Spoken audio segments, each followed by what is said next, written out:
Hello foodies, ఈరోజైతే మనం prawns curry ఎలా ప్రిపేర్ చేసుకోవాలో నేర్చుకుందాం రండి. దీనికోసం ముందుగా మనం తొక్కవలిచి పెట్టుకున్న రొయ్యలను తీసుకుని బాగా వాష్ చేసుకుని దానిలో 1/2 టీ స్పూన్ పసుపు, 1 టేబుల్ స్పూన్ కారం, రుచికి సరిపడా సాల్ట్ వేసుకొని బాగా మిక్స్ చేసుకోవాలి. ఇలా మ్యారినేట్ చేసుకున్న రొయ్యలను అరగంట సేపు పక్కన పెట్టుకోవాలి. తరువాత స్టవ్ వెలిగించుకొని దాని మీద ప్యాన్ పెట్టుకోవాలి. దానిలో 3 టేబుల్ స్పూన్ల ఆయిల్ వేసుకోవాలి.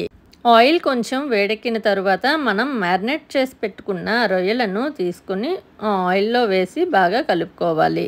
రొయ్యలలోని నీరు అంతా ఇంకేంత వరకు బాగా ఫ్రై చేసుకోవాలి. రొయ్యలను బాగా ఫ్రై చేసుకున్న తరువాత సన్నగా కట్ చేసి పెట్టుకున్న ఒక పెద్ద సైజు ఉల్లిపాయ ముక్కలను వేసుకొని బాగా కలుపుకోవాలి. ఈ మిశ్రమాన్ని దగ్గరగా అయ్యేంత వరకు బాగా కలుపుతూ ఉండాలి. తరువాత సన్నగా కట్ చేసి పెట్టుకున్న ఒక పెద్ద సైజు టమాటా ముక్కలను ఈ మిశ్రమంలో యాడ్ చేసుకొని బాగా కలుపుకోవాలి. ఈ విధంగా కలుపుకున్న తరువాత ప్యాన్కి మూత పెట్టి బాగా మగ్గనివ్వాలి. మధ్య మధ్యలో మూతను తీసుకొని కలుపుకోవాలి. ఈ విధంగా దగ్గరగా వచ్చేంత వరకు ఫ్రై చేసుకోవాలి. చూసారుగా రొయ్యల మిశ్రమం ఏ విధంగా కలర్ మారిందో.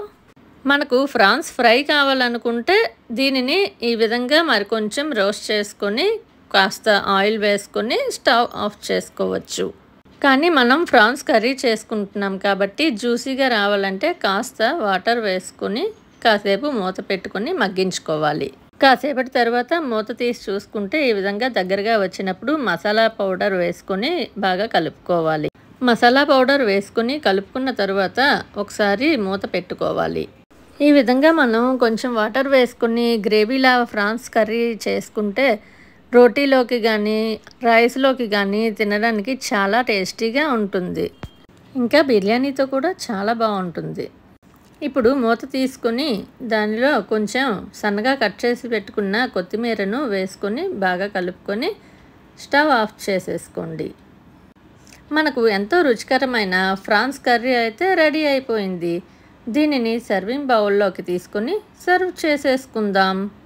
చూసారుగా ఫ్రెండ్స్, మన ఫ్రాన్స్ కర్రీ అయితే ఎంత బాగా వచ్చిందో. చూస్తుంటేనే నోరు ఊరిపోతుంది కదా. వెంటనే ఈ రెసిపీని మీరు కూడా ట్రై చేసి ఎలా వచ్చిందో మాకు కామెంట్స్ రూపంలో తెలియజేయండి. Thanks for watching. Please like, share and subscribe to my channel.